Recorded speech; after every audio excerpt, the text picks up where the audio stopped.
My God, is it me or is it like all these wrestling promotions love to troll their audiences? This is absolutely ridiculous what we just saw here tonight on AEW Dynamite. This is your AEW Dynamite February 4th, 2026 review. I am your guy at World of Wrestling here today to discuss about this. I don't know whether to call it a piss poor or a shit show or kind of like an in between. We had Andrade beat Kenny Omega, which I thought was very surprising. Very good matchup, by the way. And I think it was the appropriate win, simply so that we can postpone Kenny Omega for later on in the future to go one-on-one over the world title against MJF, maybe like Double or Nothing or something. That's when I would do it. That's what I've been talking about here on the channel. But my God, guys, like this fucking company is this company, WWE, they're all shit. Really, I don't know anymore, guys. I really don't. Yeah, Jack Perry and Ricochet tonight with the national championship. That was a joke. I'm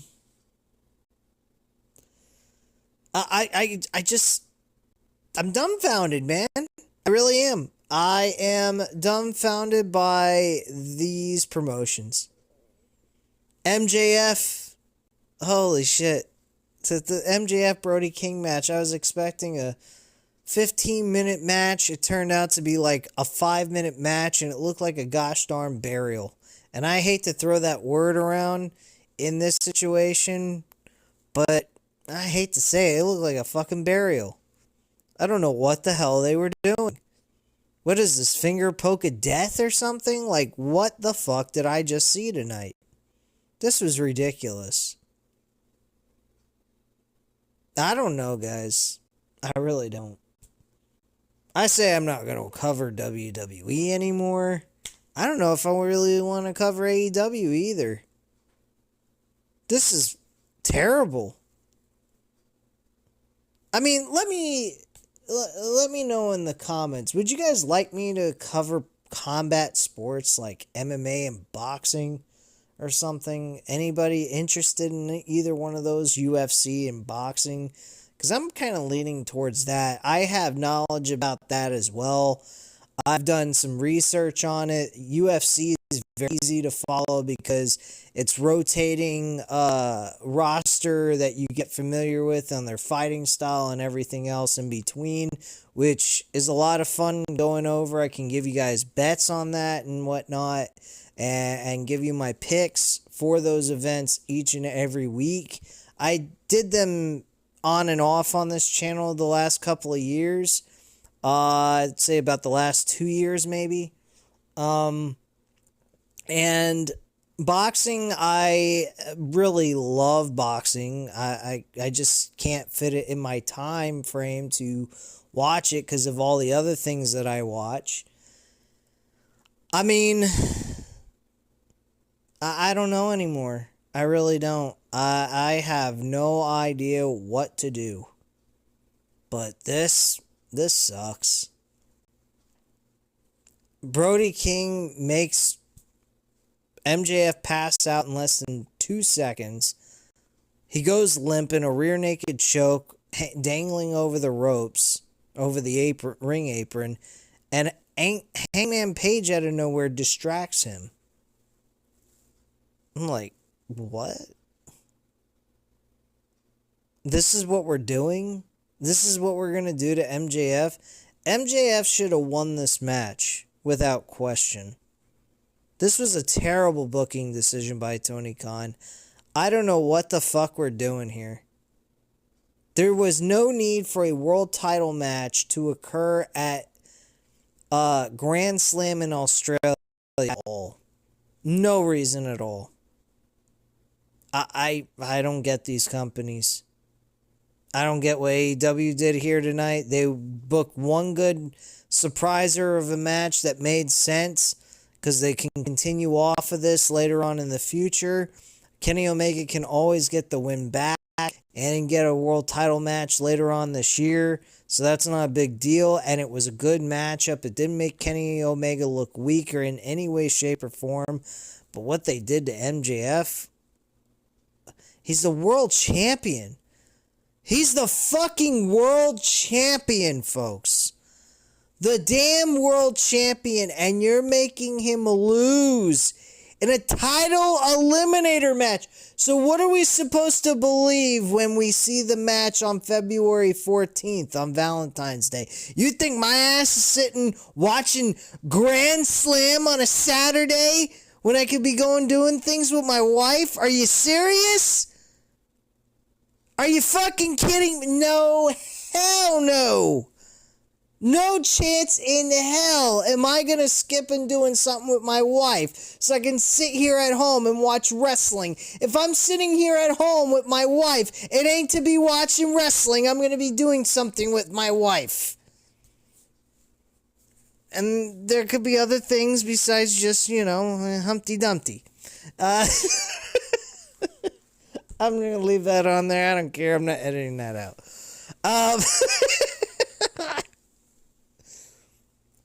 But, I mean, like, what are we fucking doing here, man? We have one story that was produced tonight. One. Swerve Strickland, he was talked to. His thing was real simple. He was interested only in the world title. He may have lost to Andrade, but his focus is still going after the world title. Fine, great. Excellent. Wonderful.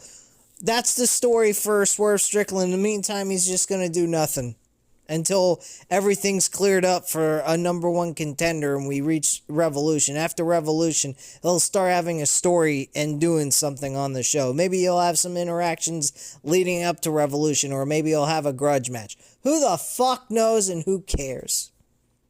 Oh my God. I don't know which is worse. Every time I compliment AEW in certain aspects outside of their storytelling, they go about and do something like this tonight with MJF, their top star.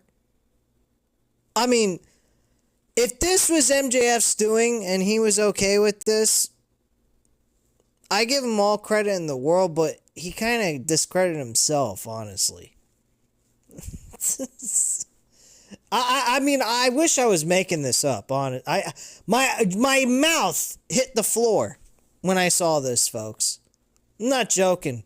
I was extremely shocked, and I was, in a way, extremely upset, too. I don't understand this company. I don't know what the fuck they're doing. WWE, no different. They're both horrendous. They don't try to build new stars. They don't... Well, someone would probably come at me and say, well, what about Brody King? He made him look real strong. Yeah, okay, great. He looks real strong in a non-title match, but then he's going to lose to MJF after he squashed him like a bug. This was a squash match. You might as well just said your World Heavyweight Champion was an enhancement talent going into a match. This is disgusting. Tony Khan has no idea what he is doing. That is not how you treat your world champion.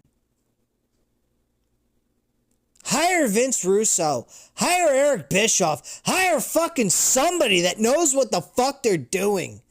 Hire someone young and new that knows the business, has a passion for wrestling.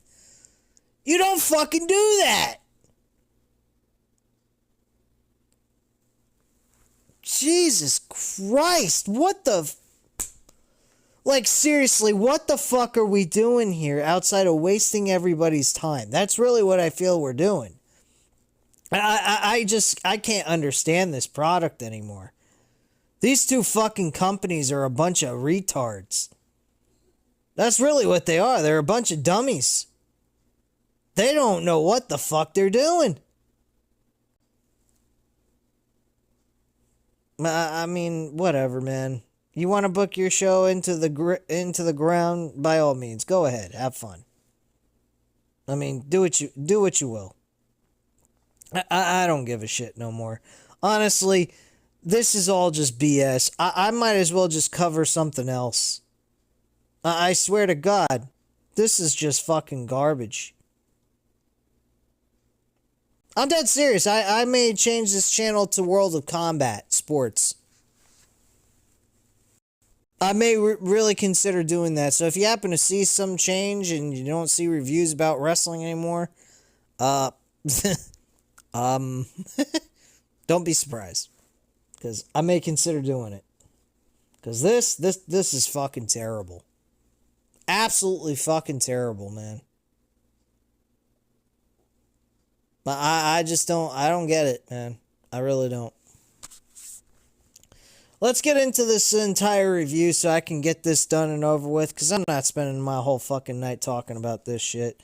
I've already expressed my displeasure about this show. Let's just cover the whole thing, go over it, and be done with it, because this is a fucking joke show. This show was an absolute train wreck because of what they did at the end of the show. I don't care what the fuck you put on this show. Everything you have comes down to the ending of your show. If you don't have a good ending, the show sucks no matter what. AEW Revolution had some great matches, but that main event was a fucking bore fest last year. And this had good wrestling, and then you go ahead and you book two champions, the women's tag team champions, in the title eliminator matches to both lose on your show. That's how you treat your champions? Someone tell me how this makes any fucking sense. I can't believe this shit. So the first thing we had show up on this fucking show tonight was the Death Riders going up, and it had Jon Moxley, Pac, and Daniel Garcia. And Don Callis family went up against the Alpha Takeshita, El Khan, and Josh Alexander. And the Don Callis family won this match. I believe that was from Takeshita, and he was the one to get the W for his team, and Garcia took the L for the Death Riders. And yeah, he's talking about how he and the Death Riders are winners. Yeah, right. He's a winner. He's there with Wheeler Yuta to lose. That's what they're doing.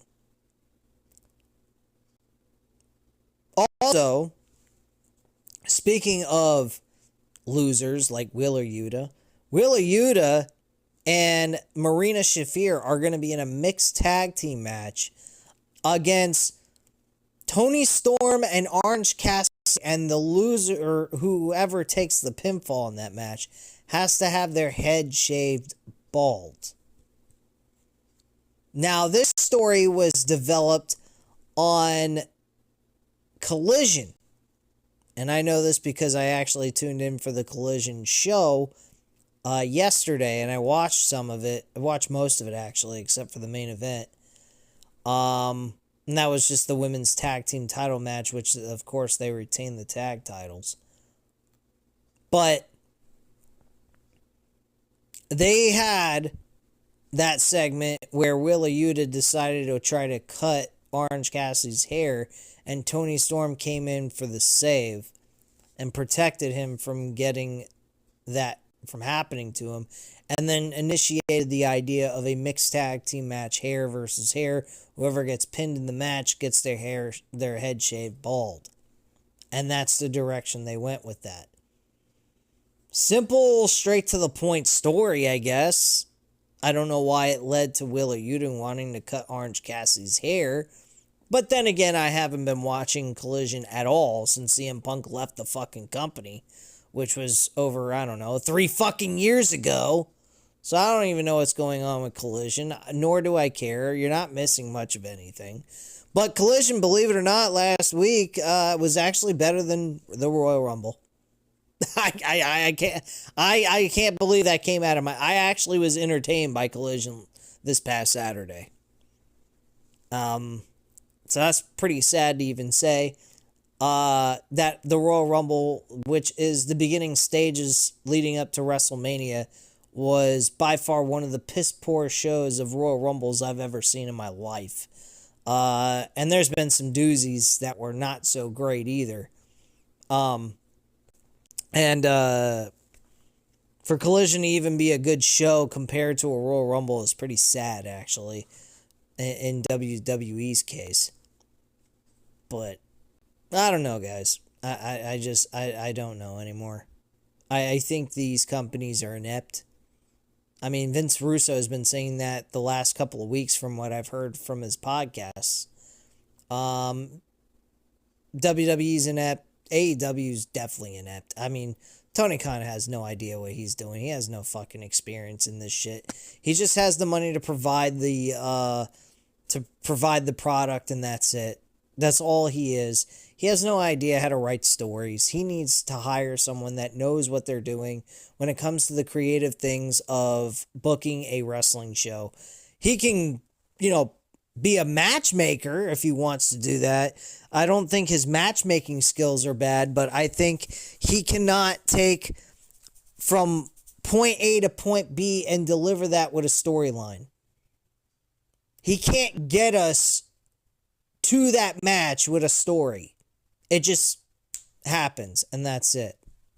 The only story I see that was on television night for Dynamite was Gabe Kidd, and he actually had something going on Collision with Darby Allin, because Darby Allin opened the show that night this past Saturday, and had a decent match with Gabe Kidd's ally or friend, and he then attacked him from behind, beat him up, and then they continued that beat up, or that attack, with another attack leading it earlier in the day before Dynamite went on the air.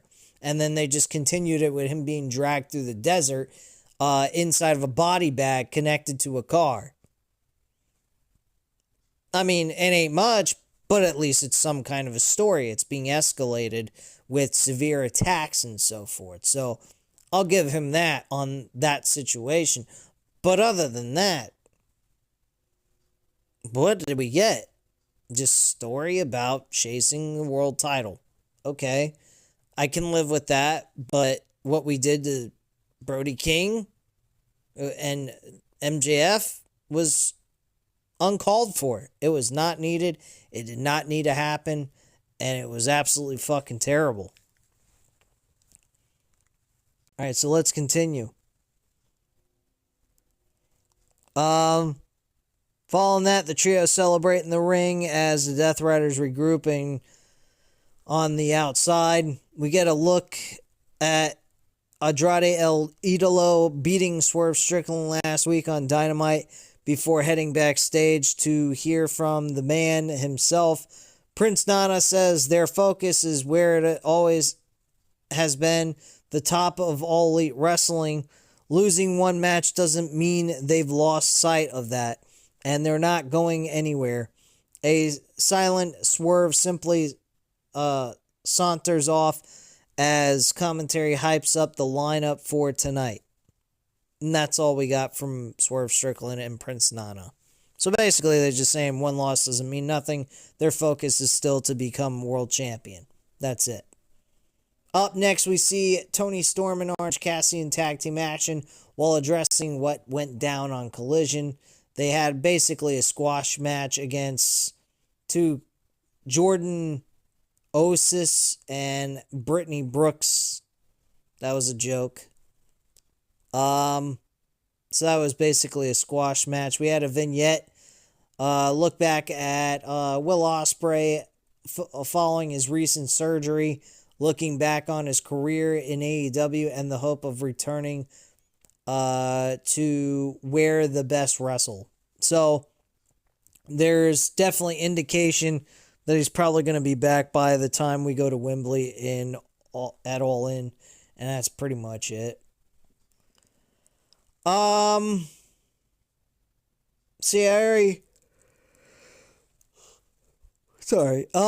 Orange Cassidy and Timeless Tony Storm end up winning their match. After the match, Cassidy grabs a microphone, addresses the match they made for Grand Slam Australia. They lament the possibility of becoming bald before promising to either give Willa Yuta a cute little comb over or make Marina Shafir look like Mox. I like that one. Then we cut to earlier today, seeing Darby Allin get blindsided by former War Dogs as Clark Connors and Gabe Kidd basically kidnap Darby Allin. That's not counted as a crime. Sometimes it's a little over the top ridiculous. Next, we had Hangman Page going up against Mark Davis. I almost said Mark Briscoe. This was all right. Nothing special, though. I mean, Hangman Page ends up winning this matchup with a buckshot lariat and picking up the win.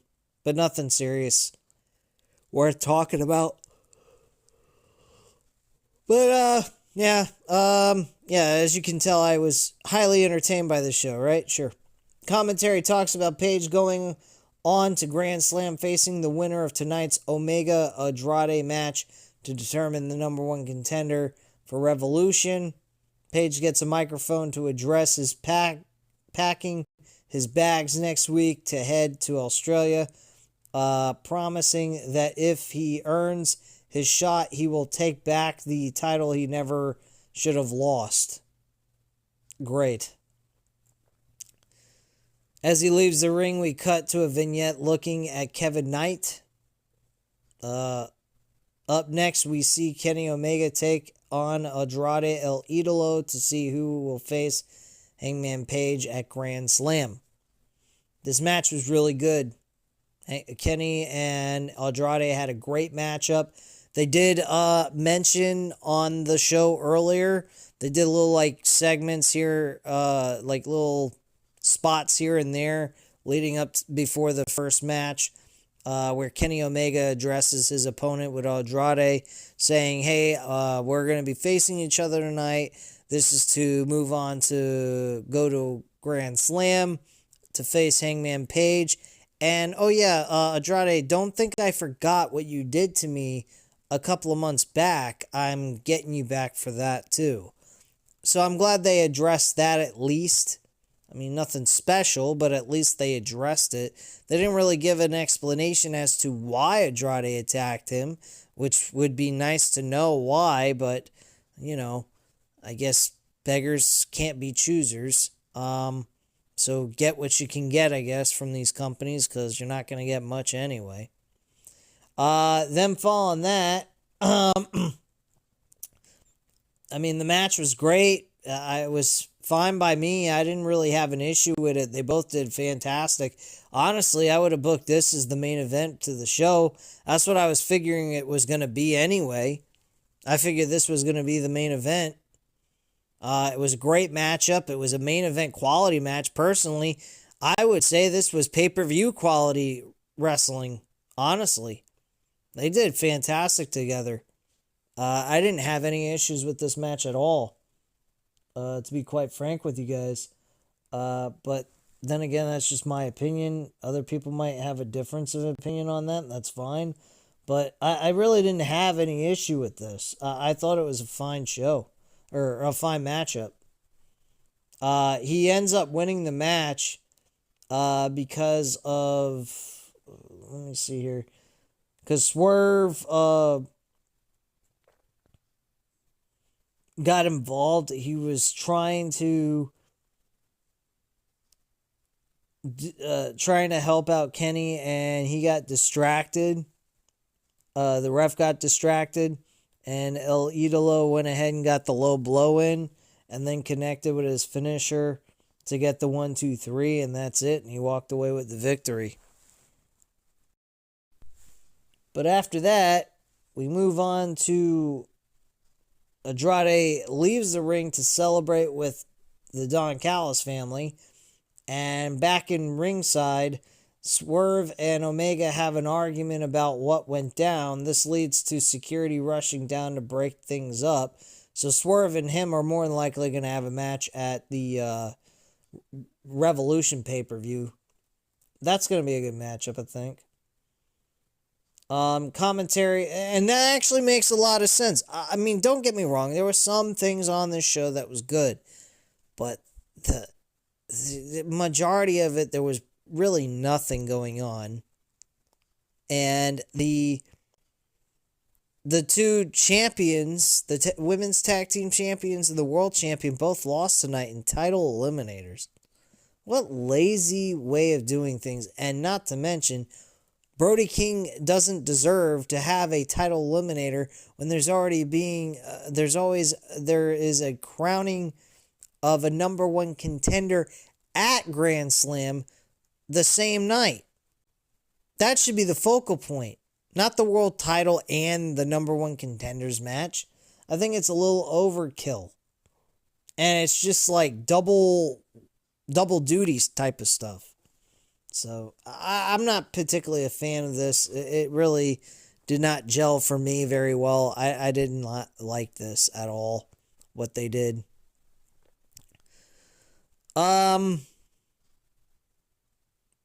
So anyway, back from commercial break, we hear from Chris Statlander, who tells Tekla she'll have to wait on finding out the stipulation for their AEW Women's World Championship match. Why? Tekla lost. There's no need for her to get another match. She lost last week for the women's title. She's done. She's got to work her way back up to the title again. But she's going to offering to reveal the details, though, on Collision. In the meantime, sit down, shut up, and pray that Cosmic Killer is just a nickname. Okay. Anyway, move on to the women's tag team matchup with the Babes of Wrath, with Harley Cameron and Willow Nightingale going up against Mega Bad, which is Megan Bayne and Penelope Ford. This match I did not even pay attention to, nor did I like the end result of this match anyway, so it doesn't even fucking matter. I thought this personally sucked. Megan Bad won. Get the fuck out of here. Like, they're going to win the women's tag team titles. If they do, I'll be surprised. I mean, would I say that's a bad move? Probably not. I don't think that's a bad move at all. I mean, they're a tag team. They've been a tag team. I mean, they're not exactly the greatest formation of a tag team. Like, they kind of just randomly were thrown together, but they've been together for a while, teaming together and developing chemistry and whatnot. So, I mean, I don't really have an issue with it. And they were going to be in the tag team title tournament when they first started this, but Penelope Ford got injured, so I had to go with Marina Shafir as a replacement. But other than that, I mean, I don't know. Anyway, the match is made official as Mega Bad will run it back against the champs at Grand Slam Australia. Wow. Alright, told you guys about this. We take a look at Tommaso Ciampa beating Mark Briscoe for the TNT Championship before heading backstage to hear from the new champ, who promises to carry on the open challenge to put the title on the line at Collision. So we've made Tommaso Ciampa show up. He talked about how disgusted and how it makes him sick to be stated that Tommaso Ciampa of 2018 was prime Tommaso Ciampa, when he knows he can do better than that. And he knows he's better than that guy. And we got him showing up in AEW, have a good match with Mark Briscoe, and now all we're going to do is show him up on fucking Collision. It's not even a B show. It's more like a fucking D or F show. And that's where we're keeping him, huh? This is sad, man.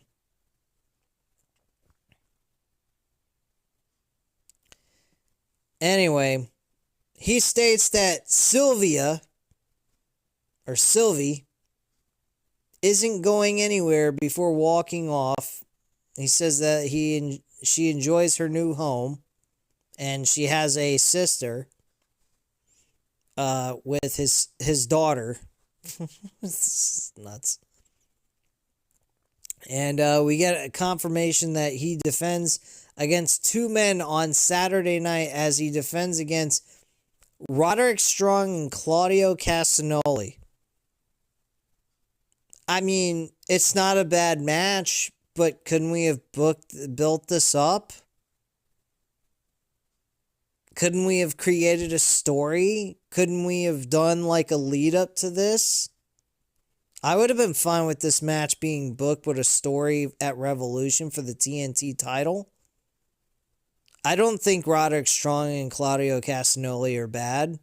You throw those two in with Tommaso Ciampa with a story of some kind, a sportsman-like story, type of sense that both of these guys are working their fucking tail off. They have a little mini tournament of some kind, and it ends up being a draw between the two of them, and they end up having the match as a triple threat for Revolution. I'd be fine with that.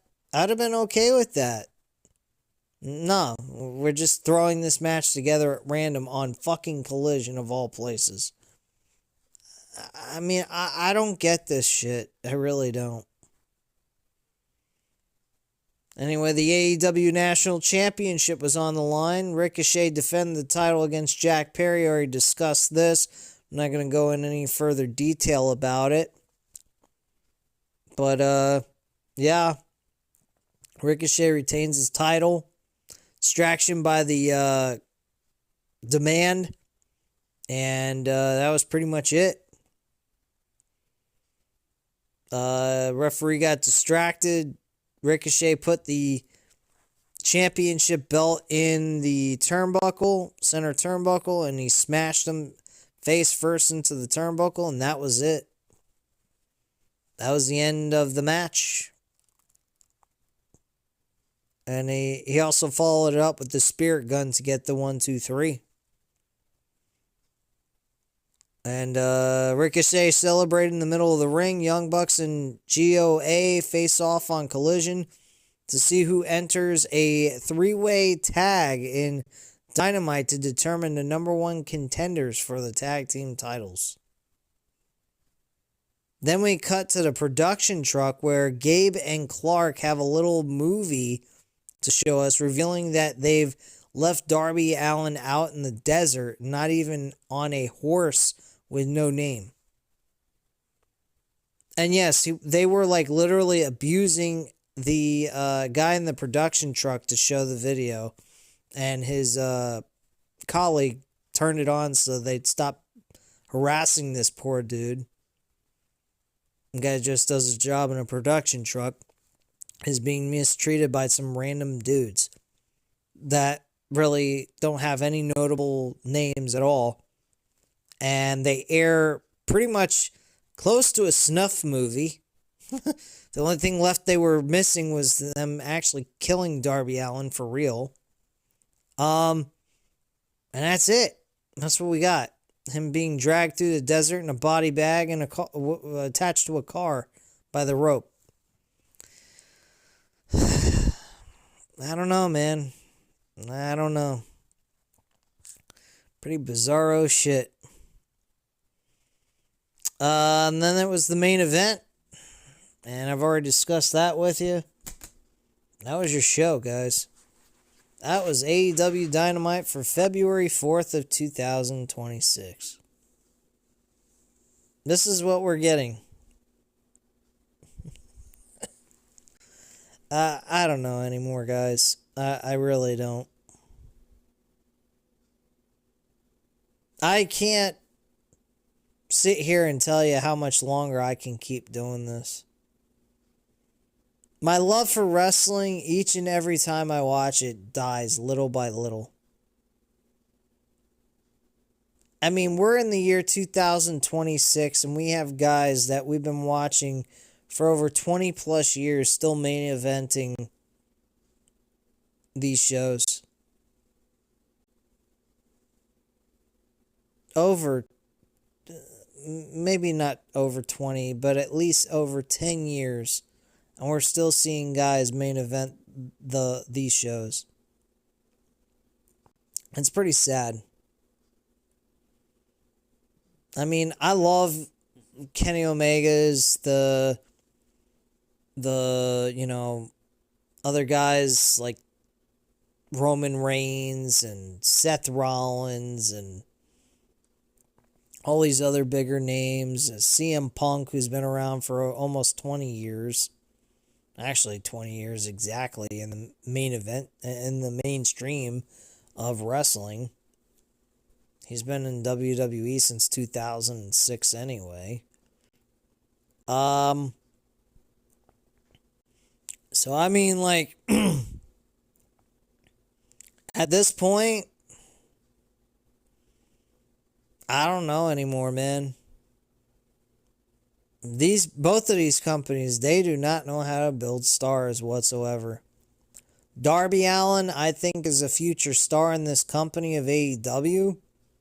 But his wrestling style, he's got to change it, man.